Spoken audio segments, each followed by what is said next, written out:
Master Key System by Charles F. Haanel, first published in 1916. Introduction. Some men seem to attract success, power, wealth, attainment with very little conscious effort. Others conquer with great difficulty. Still others fail altogether to reach their ambitions, desires, and ideals. Why is this so? Why should some men realize their ambitions easily, others with difficulty, and still others not at all? The cause cannot be physical, else the most perfect men physically would be the most successful. The difference therefore must be mental, must be in the mind. Hence mind must be the creative force, must constitute the sole difference between men. It is mind, therefore, which overcomes environment and every other obstacle in the path of men. When the creative power of thought is fully understood, its effect will be seen to be marvelous. But such results cannot be secured without proper application, diligence, and concentration. The student will find that the laws governing in the mental and spiritual world are as fixed and infallible as in the material world. To secure the desired results, then, it is necessary to know the law and to comply with it. A proper compliance with the law will be found to produce the desired result with invariable exactitude. The student who learns that power comes from within, that he is weak only because he has depended on help from outside, and who unhesitatingly throws himself on his own thought, instantly rights himself, stands erect, assumes a dominant attitude, and works miracles. It is evident, therefore, that he who fails to fully investigate and take advantage of the wonderful progress which is being made in this last and greatest science will soon be as far behind as the man who would refuse to acknowledge and accept the benefits which have accrued to mankind through an understanding of the laws of electricity. Of course, mind creates negative conditions just as readily as favorable conditions, and when we consciously or unconsciously visualize every kind of lack, limitation, and discord, we create these conditions.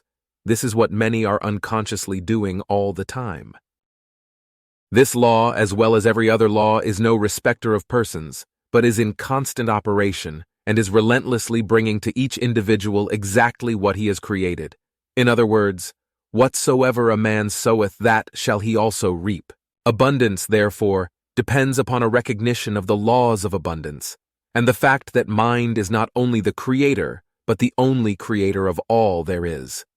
Certainly nothing can be created before we know that it can be created and then make the proper effort. There is no more electricity in the world today than there was 50 years ago, but until someone recognized the law by which it could be made of service, we received no benefit. Now that the law is understood, practically the whole world is lit by it. So with the law of abundance, it is only those who recognize the law and place themselves in harmony with it who share in its benefits. The scientific spirit now dominates every field of effort. Relations of cause and effect are no longer ignored. The discovery of a reign of law marked an epoch in human progress. It eliminated the element of uncertainty and caprice from men's lives and substituted law, reason, and certitude. Men now understand that for every result, there is an adequate and definite cause, so that when a given result is desired, they seek the condition by which alone this result may be attained. The basis upon which all law rests was discovered by inductive reasoning, which consists of comparing a number of separate instances with one another, until the common factor which gives rise to them all is seen. It is this method of study to which the civilized nations owe the greater part of their prosperity and the more valuable part of their knowledge. It has lengthened life, it has mitigated pain, it has spanned rivers, it has brightened night with the splendor of day, extended the range of vision, accelerated motion, annihilated distance, facilitated intercourse, and enabled men to descend into the sea and to soar in the air. What wonder, then, that men soon endeavored to extend the blessings of this system of study to their method of thinking, so that when it became plainly evident that certain results followed a particular method of thinking, it only remained to classify these results. This method is scientific, and it is the only method by which we shall be permitted to retain that degree of liberty and freedom which we have been accustomed to look upon as an inalienable right, because a people is safe at home and in the world only if national preparedness means such things as growing surplus of health, accumulated efficiency in public and private business of whatever sort, continuous advance in the science and art of acting together, and the increasingly dominant endeavor to make all of these and all other aspects of national development center and revolve about ascending life, single and collective, for which science, art, and ethics furnish guidance and controlling motives. The master key is based on absolute scientific truth and will unfold the possibilities that lie dormant in the individual and teach how they may be brought into powerful action to increase the person's effective capacity, bringing added energy, discernment, vigor, and mental elasticity. The student who gains an understanding of the mental laws which are unfolded will come into the possession of an ability to secure results hitherto undreamed of, and which has rewards hardly to be expressed in words. It explains the correct use of both the receptive and active elements of the mental nature, and instructs the student in the recognition of opportunity. It strengthens the will and reasoning powers, and teaches the cultivation and best uses of imagination, desire, the emotions, and the intuitional faculty. It gives initiative, tenacity of purpose, wisdom of choice, intelligent sympathy, and a thorough enjoyment of life on its higher planes. The master key teaches the use of mind power, true mind power, not any of the substitutes and perversions.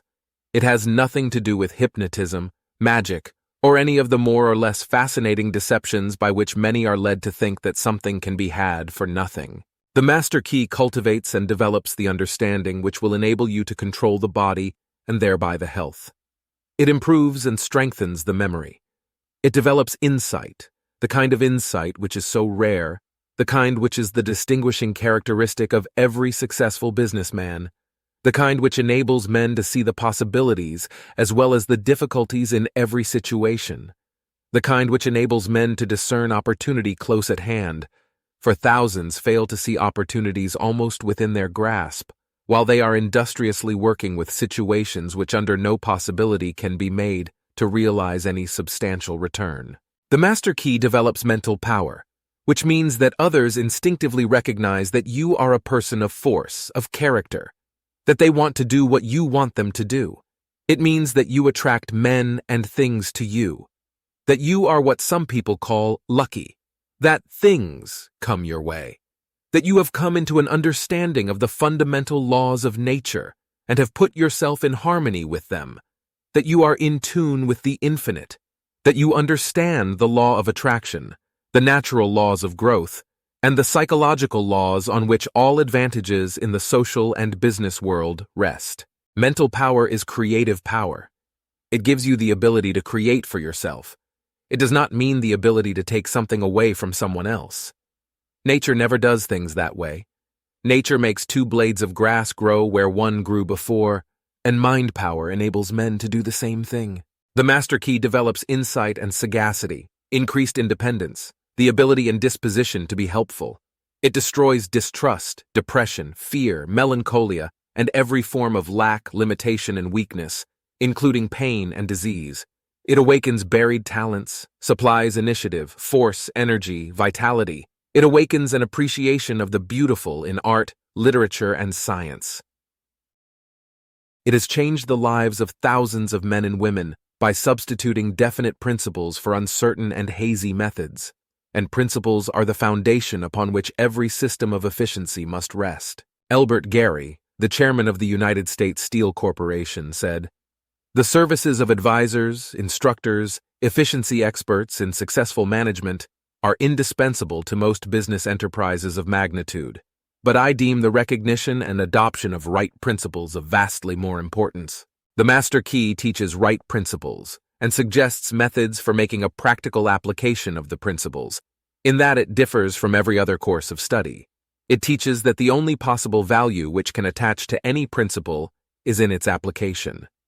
Many read books, take home study courses, attend lectures all their lives, without ever making any progress in demonstrating the value of the principles involved. The master key suggests methods by which the value of the principles taught may be demonstrated and put in actual practice in the daily experience. There is a change in the thought of the world. This change is silently transpiring in our midst, and is more important than any which the world has undergone since the downfall of paganism. The present revolution in the opinions of all classes of men, the highest and most cultured of men, as well as those of the laboring class, stands unparalleled in the history of the world.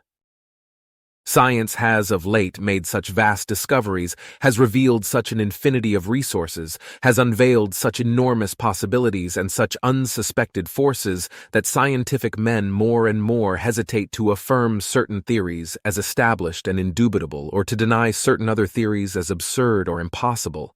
And so a new civilization is being born. Customs, creeds, and cruelty are passing. Vision, faith, and service are taking their place. The fetters of tradition are being melted off from humanity, and as the dross of materialism is being consumed, thought is being liberated, and truth is rising full-orbed before an astonished multitude. The whole world is on the eve of a new consciousness, a new power, and a new realization of the resources within the self. The last century saw the most magnificent material progress in history. The present century will produce the greatest progress in mental and spiritual power. Physical science has resolved matter into molecules, molecules into atoms, atoms into energy, and it has remained for Sir Ambrose Fleming, in an address before the Royal Institution, to resolve this energy into mind. He says, "In its ultimate essence, energy may be incomprehensible by us, except as an exhibition of the direct operation of that which we call mind or will. Let us see what are the most powerful forces in nature. In the mineral world, everything is solid and fixed. In the animal and vegetable kingdom, it is in a state of flux, forever changing, always being created and recreated. In the atmosphere, we find heat, light, and energy. Each realm becomes finer and more spiritual as we pass from the visible to the invisible, from the coarse to the fine, from the low potentiality to the high potentiality. When we reach the invisible, we find energy in its purest and most volatile state, and as the most powerful forces of nature are the invisible forces, so we find that the most powerful forces of man are his invisible forces, his spiritual force, and the only way in which the spiritual force can manifest is through the process of thinking. Thinking is the only activity which the spirit possesses, and thought is the only product of thinking. Addition and subtraction are therefore spiritual transactions. Reasoning is a spiritual process. Ideas are spiritual conceptions. Questions are spiritual searchlights and logic. Argument and philosophy is spiritual machinery. Every thought brings into action certain physical tissue, parts of the brain, nerve, or muscle. This produces an actual physical change in the construction of the tissue. Therefore, it is only necessary to have a certain number of thoughts on a given subject in order to bring about a complete change in the physical organization of a man. This is the process by which failure is changed to success. Thoughts of courage, power, inspiration, harmony are substituted for thoughts of failure, despair, lack, limitation, and discord. And as these thoughts take root, the physical tissue is changed, and the individual sees life in a new light. Old things have actually passed away. All things have become new. He is born again, this time born of the Spirit. Life has a new meaning for him. He is reconstructed and is filled with joy, confidence, hope, energy. He sees opportunities for success to which he was heretofore blind. He recognizes possibilities which before had no meaning for him. The thoughts of success with which he has been impregnated are radiated to those around him, and they in turn help him onward and upward. He attracts to him new and successful associates, and this in turn changes his environment. So that by this simple exercise of thought, a man changes not only himself, but his environment, circumstances, and conditions. You will see, you must see, that we are at the dawn of a new day, that the possibilities are so wonderful, so fascinating, so limitless as to be almost bewildering. A century ago, any man with an aeroplane or even a Gatling gun could have annihilated a whole army equipped with the implements of warfare then in use. So it is at present. Any man with a knowledge of the possibilities contained in the master key has an inconceivable advantage over the multitude.